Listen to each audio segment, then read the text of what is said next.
dans le Jourdain. Au lieu de commencer par la mer Rouge. Parce que les enfants d'Israël ont rencontré le premier obstacle de la mer Rouge avant de rencontrer l'obstacle du Jourdain.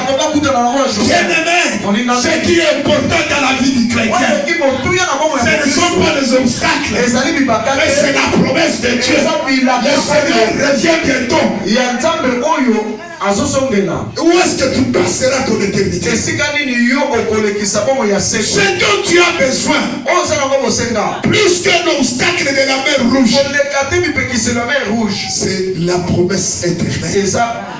La vie éternelle. Voilà pourquoi Josué a commencé par le Jourdain. Et il finit par la mer Rouge.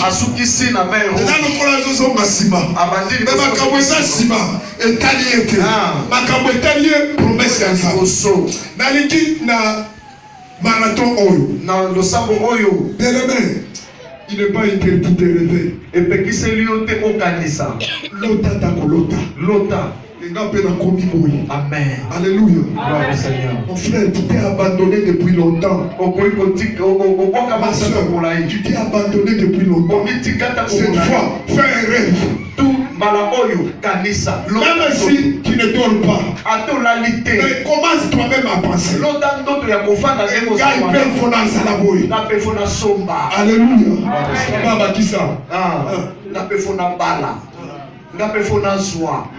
Ngapefona kende ngapefona tanga kombo nanga ngapefona bota komamenga ngashambuli amen ngapefona ko matata lupangu amen fona so pape mutuka fona pe na tatola ngapefona bika fona otikenga na ko bana boloba kaka namoni na suki wana haleluya c'est acclame le Seigneur bien-aimé.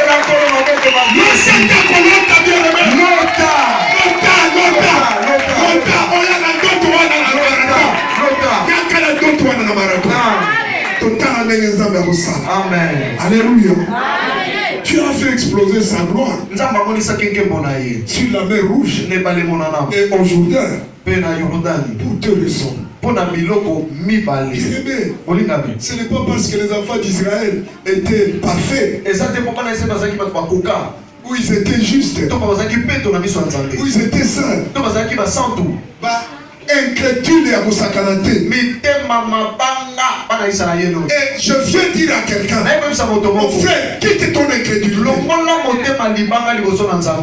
Quitte ton imperfection. Mais je viens dire aussi que tu sois parfait, que tu ne sois pas parfait. La Bible dit, Jésus nous a aimés le premier. Alors que nous étions pécheurs, nous étions encore pécheurs, lui il était déjà mort sur la croix. Alléluia. Il était déjà mort sur la croix. Alors que nous étions des pécheurs, l'amour de Dieu c'est envers nous les pécheurs. Que tu restes pécheur, que tu sois pécheur, jusqu'à aujourd'hui. Bien-aimé, aujourd'hui, là où tu es assis, prends la décision. Toute l'incrédulité. Tout Seigneur, je viens à toi. Car il a dit, venez à moi tel que vous êtes. Alléluia. Et tu verras la main de Dieu te toucher. Deux choses qui ont influencé Dieu pour faire exploser sa gloire. La première chose, Josué a dit aux enfants d'Israël, c'est que le peuple sache, que le peuple reconnaisse. Bien-aimé, Dieu va faire exploser sa gloire dans ta vie. Pour que ta famille sache, tes voisins sachent, tes frères et soeurs sachent, tes parents sachent, que tes collègues sachent, que tes amis sachent que la main de l'Éternel est puissante. Alléluia. Seigneur. Que les sorciers sachent, que les sorciers de la famille sachent, que les liens de famille entendent, que La main de l'Éternel est puissante. Dieu ne partage pas sa gloire. Et je t'amène une parole de foi ce matin. Mon frère, ma soeur, Dieu va faire des choses extraordinaires pour toi pendant ce marathon. Au point que ton environnement va témoigner. Tes amis et tes voisins vont témoigner. Et toi-même tu vas témoigner. Comme cet homme qu'on a ouvert les yeux. Jésus avait ouvert les yeux. Ils ont commencé à lui poser des questions. Et c'est lui. Ah non, ce n'est pas lui. Oh, c'est lui. Non, il le ressemble. Mais finalement, est-ce que c'est toi là qui étais mendiant là? Le mendiant sourd. Oui, c'est moi. C'est moi. Qui t'a ouvert les yeux? Il a dit qu'il m'a ouvert les yeux, je sais pas. Ils sont en train de demander à ses parents. Qui a ouvert les yeux de ton enfant? Ses parents disent, il est adulte, demande-lui. Ils sont rentrés vers lui.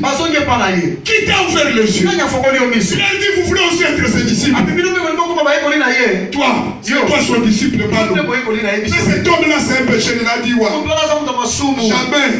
C'est que je sais. Que Dieu n'exauce pas la prière d'un pécheur.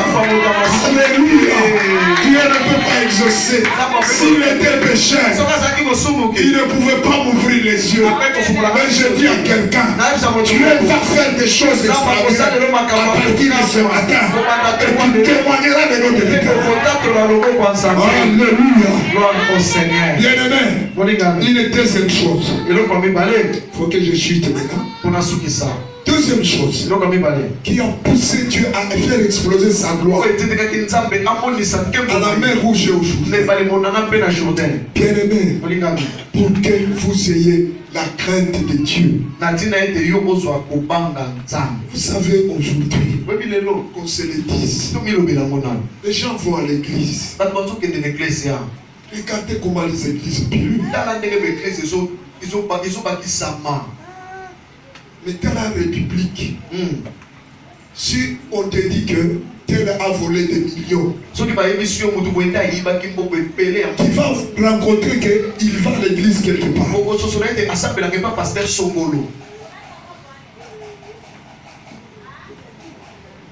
Il a même un parrain spirituel, tel prêtre. Il a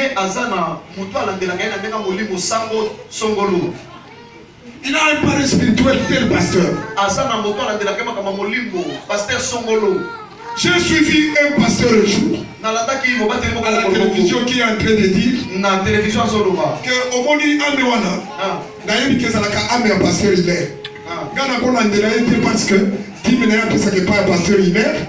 Alors nalingi te na butse sur ce point là. Ngana zana oyo anga pesa kangati.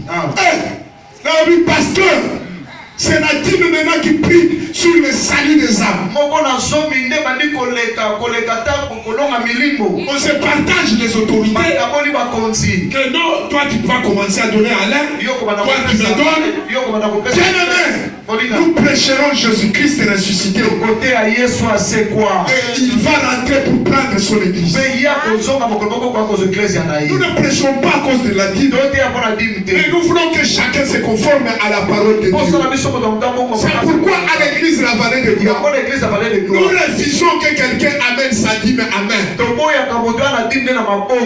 que tu te fasses important. Alors, j'ai donné au pasteur une dîme de $10,000. Va jeter dans le panier. Que je ne connaisse même pas ce que tu as donné. C'est un secret entre toi et Dieu. Comme ça, tu n'auras pas un dessus sur mon ministère. Tu ne vas pas taper la patrie. Et si ma gloire fonctionne, c'est à cause de ma dîme. Personne ne sait ce que tu donnes. Le panier est là de la dîme. Donne ta dîme là. Mets ta enveloppe. J'ai donné ta dîme. Dieu t'ouvrira le ciel. C'est un secret que nous recevons. Et c'est un secret que nous devons donner. Alors ne viens pas m'impressionner avec ta dîme. Je n'ai pas besoin de ta dîme. C'est l'église qui a besoin de ta dîme. Est-ce que tu m'entends bien? Moi, je n'ai pas besoin de ta dîme. L'église a besoin de ta dîme. Et je viens te dire, mon frère, ma soeur, ta dîme que tu donnes n'appartient pas au pasteur. C'est ce qui fait tout ce que tu vois. Ça fait réparer ses instruments. Ça achète de nouveaux instruments. Ça achète des chaises. Ça appuie aussi le ministère. Quand on va planter une église. Je pense que pasteur Samuel va bientôt aller à Mbandaka. Il va planter Vablona. L'église doit lui payer.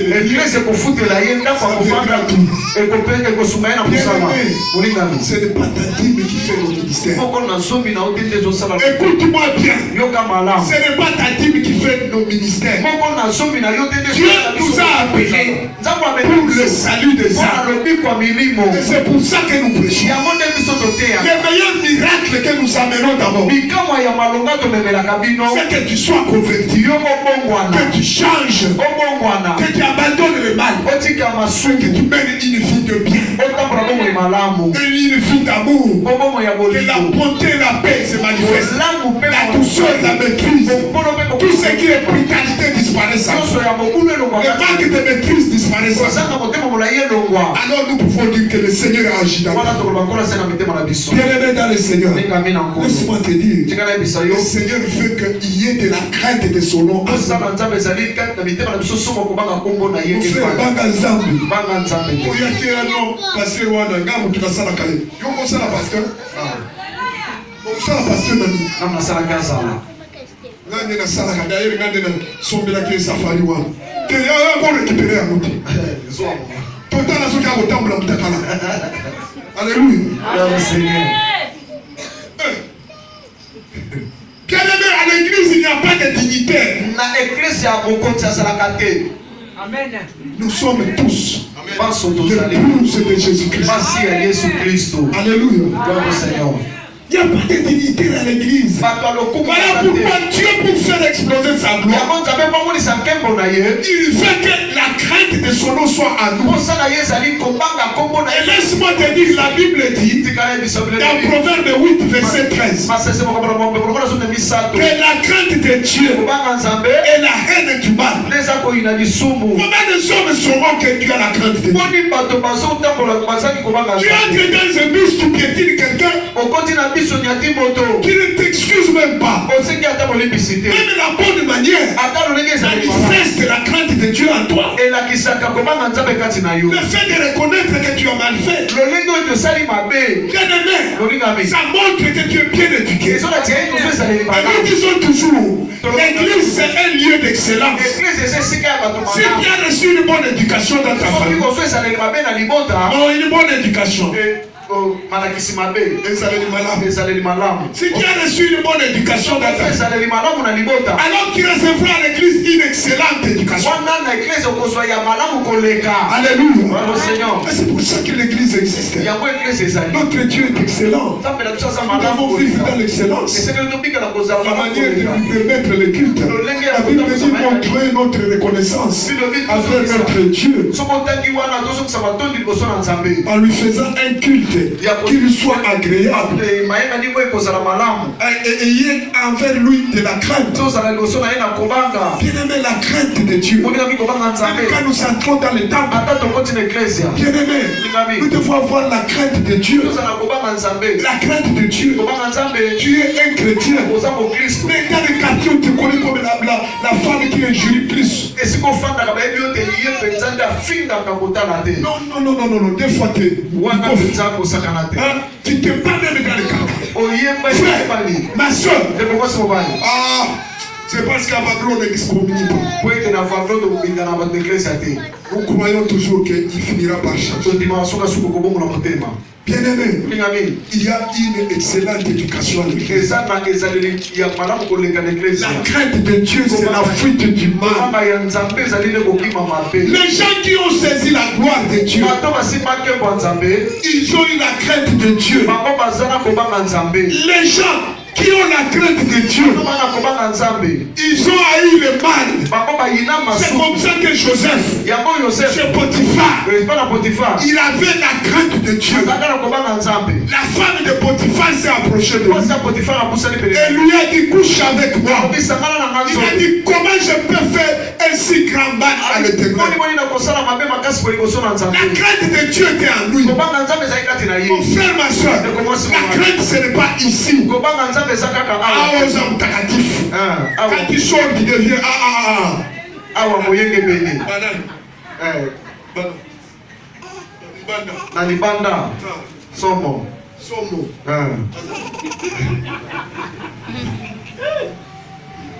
Bien-aimé, cette crainte doit t'accompagner partout. Joseph était seul dans la maison avec la femme de Potiphar.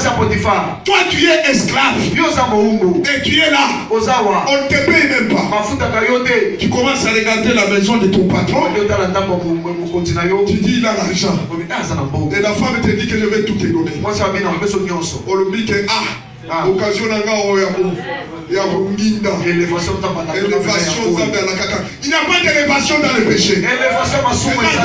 C'est la bénédiction de Dieu qui agit. Et il n'a fait suivre aucun chagrin. Toute bénédiction qui s'ensuit du chagrin, elle ne vient pas de Dieu. Alléluia. La crainte de Dieu a poussé Dieu qu'il fasse exploser sa gloire. Toute personne qui a la crainte de Dieu, Dieu finit par faire exploser sa gloire. C'est comme ça que Joseph, il avait la crainte et la gloire de Dieu a fini par exploser dans sa vie. Alléluia. Je vais revenir sur ce personnage le dimanche prochain à la beauté. Bien-aimé, laisse-moi te dire, dès que tu es rempli de la crainte de Dieu, alors la main puissante de Dieu devient agissante à toi. Tu comprends bien? C'est toi qui as la responsabilité. C'est toi qui as la responsabilité de sortir là où tu es, de quitter là où tu es. C'est toi qui as cette responsabilité. Bien-aimé, Proverbe 22, verset 4. La Bible dit, le fruit de la crainte de l'Éternel, c'est la richesse, la gloire et la vie. Alléluia. Le fruit de la crainte de l'Éternel, c'est la richesse, la gloire et la vie. Que ce marathon de prière soit pour toi un marathon de foi. Et la foi, bien-aimé, j'aime beaucoup parler de la foi. C'est un marathon où nous devons élever nos regards vers le Dieu qui change tout. Sur qui il n'y a pas d'obstacle. Et je viens te dire, mon frère, ma soeur, il n'y a pas de vie chrétienne sans défi de la foi.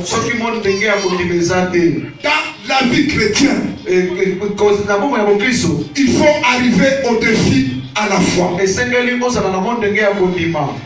nous devons désirer la gloire de Dieu. Chercher la gloire de Dieu. Faisons triompher notre foi. Nous devons faire triompher notre foi. Comme cet homme de Dieu qui avait fait triompher sa foi. Un jour, un serviteur de Dieu, un matin de dimanche comme aujourd'hui, il avait un enfant, un garçon de 8 ans. Il se lève le matin. Est-ce que tu es là? Si tu es là, lève ton bras et suis-moi bien maintenant. Je voudrais clôturer. Et je voudrais un peu toucher ta foi. Pour qu'à travers ta foi, tu puisses toucher la main glorieuse de Dieu. L'homme de Dieu se lève le matin. Il dit à sa femme, prépare-toi. La femme va d'abord se préparer. Et l'homme aussi se prépare. Voyant qu'un enfant l'enfant est entré aussi de ses parents. Et quand ils veulent partir, l'enfant voit que l'enfant ne sort pas de la chambre. La femme se dirige vers la chambre. Il trouve l'enfant là. Akauki.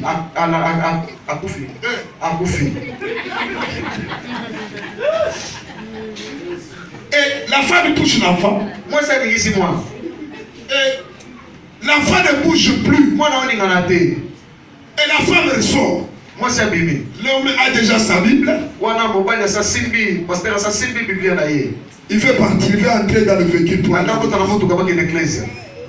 Et la femme lui dit, papa, mais notre enfant, Adrien ne sait pas lever. Comment? Il ne s'est pas levé. Qu'est-ce qu'il y a? J'ai l'impression qu'il est mort. Il dit à sa femme, allons à l'église. Allons. Dans 15 minutes, je dois prêcher. Ils sont sortis, ils ont fermé la maison. Ils arrivent à l'église. Elle est en train de pleurer. Elle a laissé dans l'île. Et on prêche, le pasteur prêche. Et il termine à prêcher. Le communiqué, le pasteur passe, il dit non. Église de Dieu, je vais vous informer qu'on a laissé un cadavre dans la maison. Pendant que nous sortons ici, nous allons commencer un deuil. Non, pasteur, les anciens, les responsables, les fidèles, ils se sont liés au pasteur. Ils sont rentrés. Ils arrivent à la maison, ils ouvrent la maison, ils trouvent l'enfant à la télévision. Alléluia. Il faut avoir la foi. Ceux qui ont la foi ressuscite les morts. Il faut avoir la foi. S'ils étaient restés là, Dieu n'allait pas agir. À cause de la foi, de le Dieu que nous servons, pendant que nous le servons, en bonne volonté, il peut agir dans nos maisons. Alléluia. Est-ce qu'on peut acclamer ce Dieu? Pendant ce marathon, il faut avoir la foi de cette femme. J'aime beaucoup parler de ce témoignage. C'est un témoignage puissant. Il y avait une jeune soeur qui s'était mariée. Après elle s'était mariée, elle a eu un enfant. Et cet enfant a commencé à grandir. Il était seul dans la maison. Mais à 9 mois, cette maman a constaté que l'enfant ne grandissait pas comme il faut. Alléluia. Est-ce que tu es présent? Ah, Amen. La maman constate que non. Moi, non, ils ont augmenté. Qu'est-ce qui s'est passé? Il amène l'enfant à l'hôpital. Et à l'hôpital, on lui dit l'enfant a du cancer. Alléluia. Il faut aller voir dans l'autre hôpital le docteur Erickson. C'est ce docteur-là qui s'occupe des traitements du cancer. Docteur Erickson, cancer. La femme est rentrée à la maison. Elle est partie à cet hôpital. Mais lorsqu'elle a vu même les frais de consultation, elle ne pouvait pas s'en sortir. Elle est restée à la maison avec cet enfant. Elle a commencé à prier. À demander la main puissante de Dieu. Elle a commencé à prier. L'enfant était dans son petit lit là. On ne le déplace même plus. Il est là tout au salon. Et il est là, il ne grandit pas. Il ne grossit pas. Il ne fait que maigrir. Et un jour, il y a eu une forte pluie. Ah, je bénis le Seigneur ce matin. Vous aviez vu la pluie. Vous aviez vu la pluie. Si Dieu est pour nous, qui sera contre nous? Même la pluie ne sera pas contre nous. Alléluia. Bien-aimé, la femme a continué à prier. L'entretien regardait l'enfant. Mais elle avait la foi qu'il y a un Dieu de miracle, un Dieu qui agit, un Dieu qui triomphe de la maladie, un Dieu quand il est dans sa main, la maladie disparaît. Alléluia. Et un jour, il y a eu une forte pluie. Et cette forte pluie, elle a connu aussi des orages. Au point que tous les véhicules qui roulaient au cours de cette pluie-là devaient s'arrêter quelque part et attendre que la pluie s'arrête. Amen. Amen. Amen. Amen. Est-ce que tu me suis? Gloire au Seigneur. Gloire au Seigneur. Et pendant ce temps-là, le docteur Erickson passait là devant. Et quand il est arrivé devant la parcelle, Dieu a augmenté le vent au point qu'il ne pouvait plus continuer. Il est venu se mettre devant la porte. Vous savez, en Europe, il n'y a pas de clôture comme ça. Les maisons sont comme ça. Parce que l'architecture de la maison fait partie de la beauté. De la beauté. De la venue. De la vie. C'est à cause des voleurs qu'on a mis ces histoires. Alléluia. Le docteur a pris l'option de s'arrêter là. Il a amené son véhicule jusque là. Pendant qu'il se mettait là, il va encore souffler. Alléluia. Je ne sais pas ce qui s'est passé dans la vie. Mais il se pourrait que le docteur n'avait pas son téléphone sur lui. Ou alors son téléphone s'était déchargé. Alors il a décidé de sortir du véhicule sous la pluie et toquer. Demander le téléphone et appeler chez lui. Je pense que c'était un docteur ordonné. Il fallait qu'il informe sa famille que je suis retenu quelque part. Ne soyez pas inquiets. Bien-aimé, combien de fois tu sors, ta femme ne connaît même pas où tu es. Ton mari ne connaît même pas là où tu es. Tes enfants, ils sortent, tu ne connais même pas là où ils sont partis. Maman est partie où?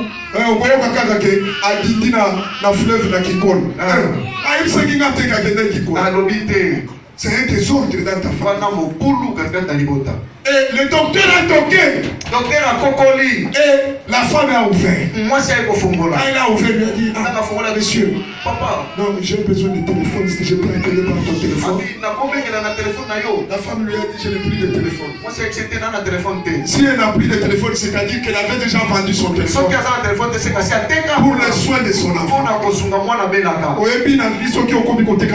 C'est-à-dire que alléluia. Alors, elle a dit au monsieur, est-ce que tu peux entrer? Il y a une forte pluie. Comme ça, je vais te servir un café. Ce sont les habitudes de nos amis d'Europe. Et il a dit, ça va. Il est entré, il s'est mis assis. La femme lui a servi le café. Et après, il a commencé à prendre son café. Pendant qu'il prenait son café, il fait circuler les yeux. Et il voit le lit du petit enfant. Et il dit, qu'est-ce qu'il y a dans ce berceau? La femme lui dit, c'est mon fils. C'est mon enfant. Ton enfant? Mais il n'a pas l'air d'être enfant, il est tout petit là. Je dis oui. Mon enfant souffre du cancer. Je l'ai amené à l'hôpital. On m'a dit qu'il souffre du cancer.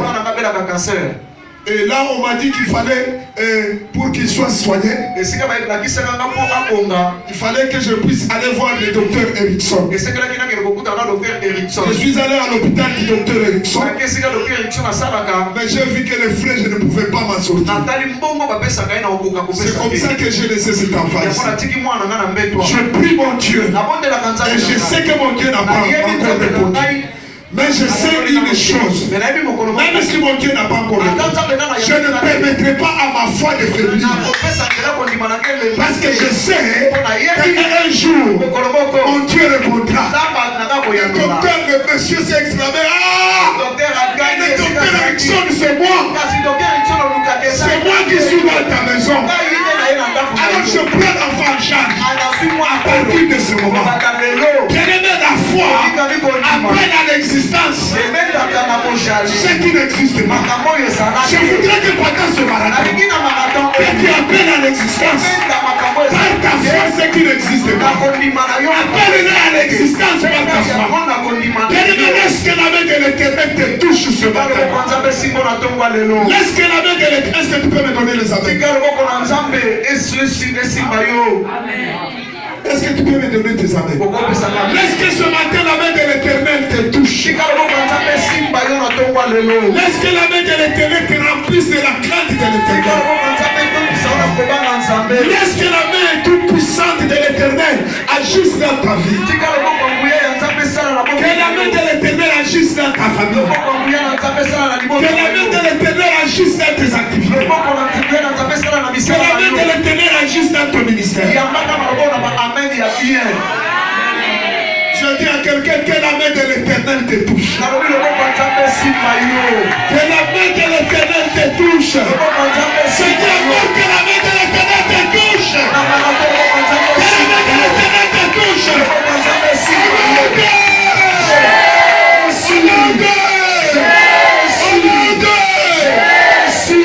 Dieu bénisse sa parole. Et que Dieu vous bénisse.